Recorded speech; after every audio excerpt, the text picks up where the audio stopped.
Today we are going to discuss about figures of speech. इससे पहले हमने discuss किए थे पार्ट्स ऑफ स्पीच। जिस तरह पार्ट्स ऑफ स्पीच वर्ड्स होते हैं ना, होते तो फिगर्स ऑफ स्पीच ही जो हैं वो वर्ड्स ही होते हैं, लेकिन इनका यूज थोड़ा सा डिफरेंट होता है। पार्ट्स ऑफ स्पीच हम अपना मैसेज कन्वे करने के लिए यूज करते हैं, और फिगर्स ऑफ स्पीच क्या है? Ornamental use of words. बिल्कुल ऐसे ही है जैसे किसी खूबसूरत सी लड़की को जेवरात पहना दिया जाए, ऑर्नामेंट्स ज्वेलरी पहना दी जाए, तो ये क्या है? ब्यूटिफिकेशन ऑफ लैंग्वेज के लिए यूज होते हैं। और हम कह सकते हैं कि ornamental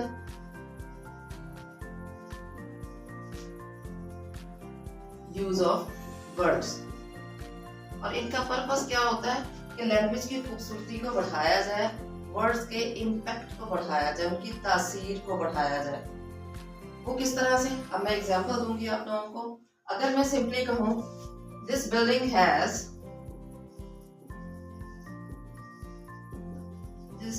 has many pillars,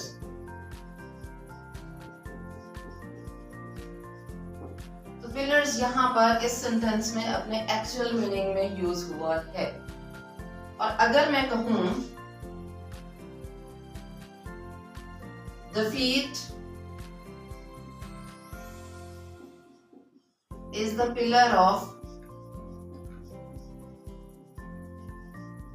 success, यहाँ पर देखिए मैंने वर्ड्स वही पिलर ही यूज किया है, लेकिन क्या है कि यहाँ पर इसके यूज करने का पर्पस और है। ठीक है, यहाँ पर सरफेस मीनिंग में यूज हुआ है, ठीक है, यहाँ पर लिटरेरी सेंस में यूज हुआ है। तो यही डिफरेंस है पार्ट्स ऑफ स्पीच में और फिगर्स ऑफ स्पीच में। Let's see different figures of speech. The very first one is simile. S-I-M-I-L-I-E, simile। इसे simile कहना है। अक्सर स्टूडेंट्स जो है ना इसको मिसप्रोनाउंस करते हैं और वो कहते हैं सिमाइल। ये सिमाइल नहीं है, simile है। तो ये क्या है? एक्चुअली हम इसे यूज करते हैं फॉर कंपैरिजन। कंपैरिजन है बाय यूजिंग लाइक और एज। कंपैरिजन करेंगे दो चीजों में, जब तो सिमिली यूज करेंगे, और इसके लिए आइडेंटिफिकेशन इसकी कैसे है कि या तो सेंटेंस में एक बार लाइक इस्तेमाल हुआ होगा या फिर एज इस्तेमाल हुआ होगा। लाइक इस्तेमाल होगा तो एक बार, और एज यूज करेंगे तो 2 टाइम्स हम यूज करेंगे। Let's see the example. He is as brave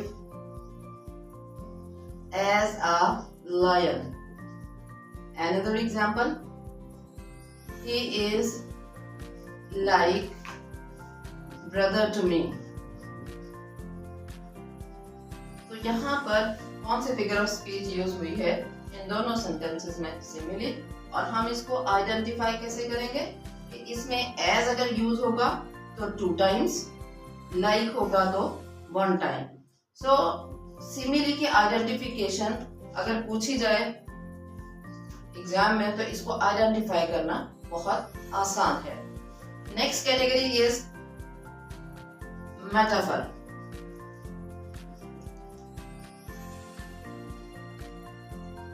है तो ये भी कंपैरिजन, लेकिन है ये डायरेक्ट कंपैरिजन। हम इसमें लाइक और एज यूज नहीं करते हैं। She is the dark horse of our class. She is the dark horse of our class. Dark horse होता है ना छुपा रुस्तम, वो हमारी क्लास का छुपा रुस्तम है। He is a lion in the battle. वो जंग का शेर है। मेटाफर को समझाने के लिए मैं एक बड़ी अच्छी एग्जांपल देती होती हूँ कि हमारे डेली लाइफ में, घरों में हमारे क्या है कि बेटे को देख के वालिदा या वालिद बड़े अच्छे वर्ड्स कहते हैं। मेरा चाँद आया, मेरा शेर आया। तो यहाँ पर क्या है कि चाँद और शेर डायरेक्ट कंपैरिजन के लिए यूज हुए हैं, तो ये क्या कहलाएंगे? मेटाफर। सो सिमिली और मेटाफर दोनों को कंपैरिजन करके ही आप याद रखेंगे। ये यूज भी कंपैरिजन के लिए होते हैं और आप भी इन कंपैरिजन ही से याद रखेंगे। किसी में लाइक और एज होगा और मेटाफर में लाइक और एज नहीं होगा, लेकिन ये यूज किसके लिए होगा? कंपैरिजन के लिए। Next category of figures of speech is personification. Personification, तो यहाँ आपने याद रखना है पर्सन से। पर्सन का मतलब लिविंग होता है ना, ह्यूमन बीइंग, ठीक है। जब हम ह्यूमन क्वालिटीज देते हैं इसको नॉन लिविंग थिंग्स को, giving human qualities to non living objects. For example,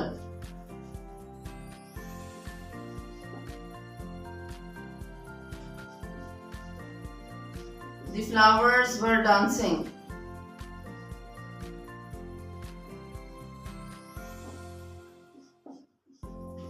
The wind was whispering.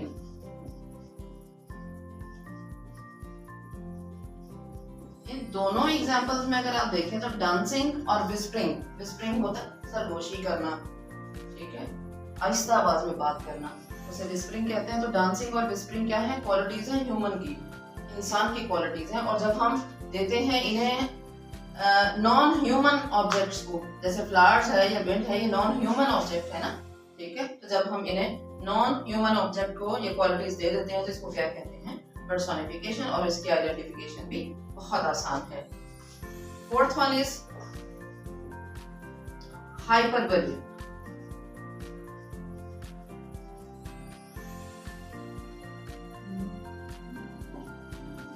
ये क्या है?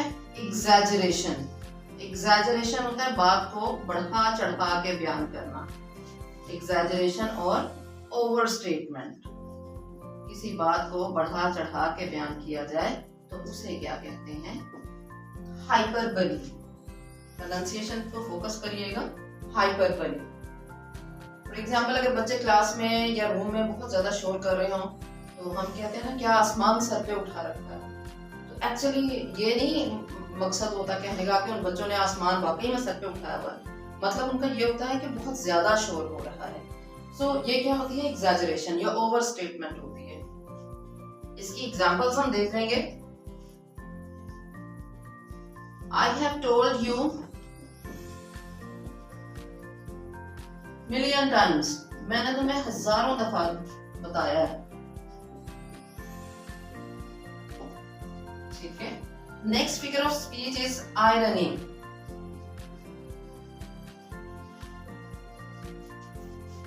आयरनी में क्या है कि अपोजिट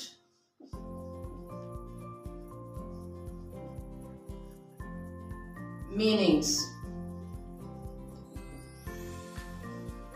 अपोजिट मीनिंग्स यूज किए जाते हैं यहाँ पर। और इसका पर्पस क्या होता है? Fun. Use of opposite meanings for the sake of fun is called irony. अब इसकी एग्जांपल देखें। ग्रेट,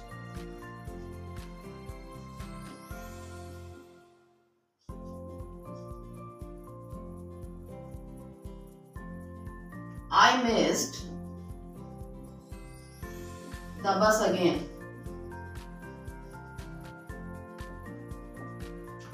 यहाँ ये देखें ग्रेट, वैसे तो हम किसी को शाबाश देने के लिए कहते हैं ना, जरूरी नहीं है कि शाबाश हमेशा अच्छी सेंस में दी जाए। समटाइम हम तंज के लिए भी शाबाश कहते हैं कि शाबाश तुमने ये काम किया। तो यहाँ पर भी यही सेंस है। Great, I miss the bus again, मैंने दोबारा बस जो है वो मेरी। Next figure of speech is alliteration. Alliteration क्या है? Use of same starting sound. और ये सेम स्टार्टिंग साउंड किसकी होगी? कॉन्सोनेंट की होगी। For example, she sales seashells at the seashore.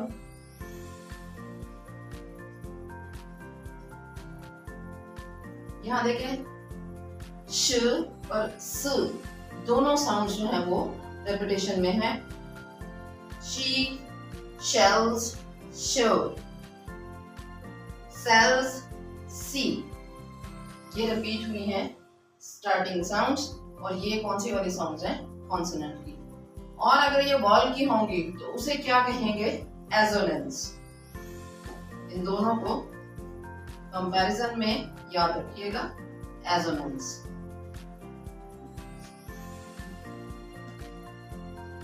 Repeating wall sound. ये वॉल साउंड सेम भी हो सकती है और उससे मिलती जुलती भी हो सकती है। For example, go and mow the lawn। यहाँ कौन सी वाली वॉल साउंड रिपीट हुई है? go। ओ साउंड यहाँ पर रिपीट हुई है। नेक्स्ट कैटेगरी इज बड़ी इंटरेस्टिंग है, इसका नाम ही बड़ा इंटरेस्टिंग है। ऑनोमैटोपोइया।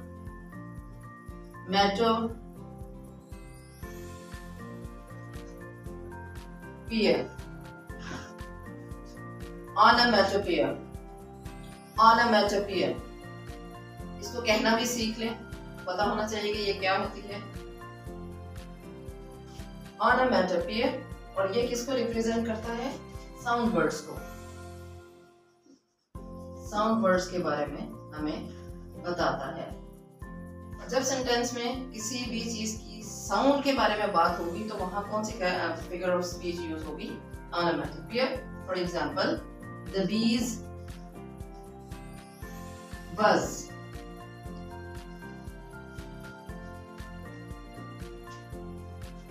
शहद की मक्खियों की जो भिनभिनाहट होती है ना, उसे बज कहते हैं। ठीक है, द बीज बज। Next example is I heard the clock ticking।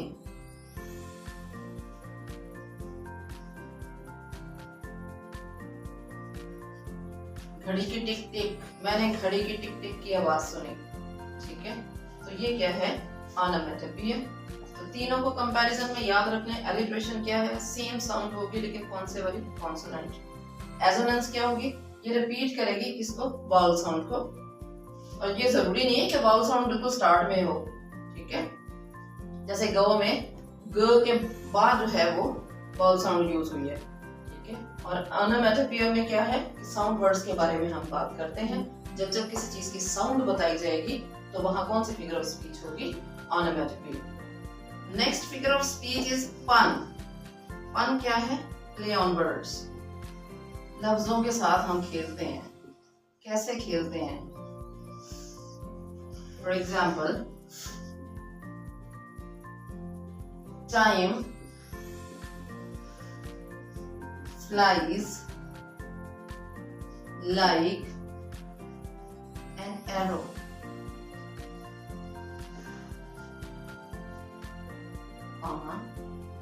Fruit flies like a banana। अब यहाँ जो एग्जाम्पल दी गई है उस पर गौर करें। टाइम फ्लाइज, वक्त तेजी से गुजर जाता है। फ्लाई वैसे उड़ने को कहते हैं। ठीक है, तेजी से गुजरना, उड़ना। Time flies like an arrow. Like हम देखते हैं यहाँ पे सिमिली भी यूज हुई है। ठीक है, तो जब हम कहते हैं फ्रूट फ्लाइज लाइक अ बनाना, तो यहाँ पर फ्लाइज का मतलब तेजी से गुजरना या उड़ना नहीं है, इसका मतलब है खराब हो जाना। ठीक है, तो ये है प्ले ऑन वर्ड्स।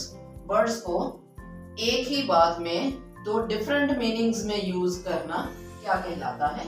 पन कहलाता है। Next category of figures of speech is anaphora. और एनाफोरा क्या है? रिपीटिंग। किस चीज को रिपीट कर रहे हैं? Starting words. वर्ड्स को रिपीट कर रहे हैं, साउंड को नहीं रिपीट कर रहे हैं यहाँ पे। ठीक है, साउंड रिपीट होगी, कॉन्सोनेंट साउंड रिपीट होगी तो एलिट्रेशन, कॉन्सोनेंट साउंड रिपीट होगी तो एलिट्रेशन, वाउल साउंड रिपीट होगी तो एजोनेंस। लेकिन अगर वर्ड्स रिपीट होंगे कौन से वाले जो स्टार्ट में आए हैं तो उसे कहेंगे anaphora. For example, I want freedom,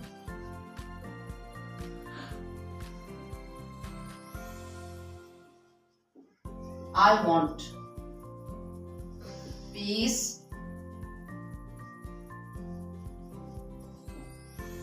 I want justice.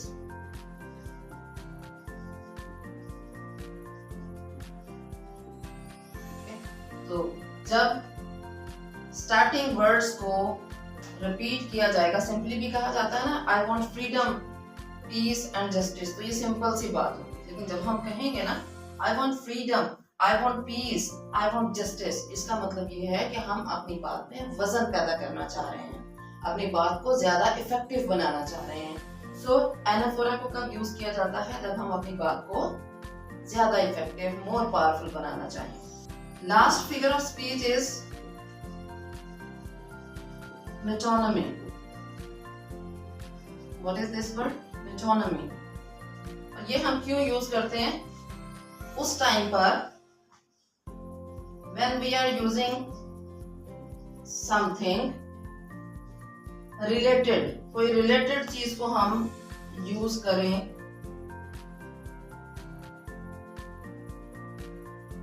something related used instead, यानी किसी वर्ड को, किसी नाउन को हम उसके एक्चुअल मीनिंग के बजाय यूज करें। For example, The crown decided. Crown किसे कहते हैं? ताज को। ठीक है, क्राउन किसे कहते हैं? ताज को। लेकिन यहाँ पर क्राउन का मीनिंग क्या है? किंग। सर्टेनली क्राउन किसके पास होता है? किंग के पास होता है ना, वो तो किसी के पास नहीं हो सकता ना। ठीक है, तो जब हम किसी चीज को, जो रिलेटेड चीज है, उसे यूज करें उसके असल काम के बजाय, तो उसे हम क्या कहते हैं? मेटोनमी। एक और एग्जांपल देख लेते हैं मेटोनमी की।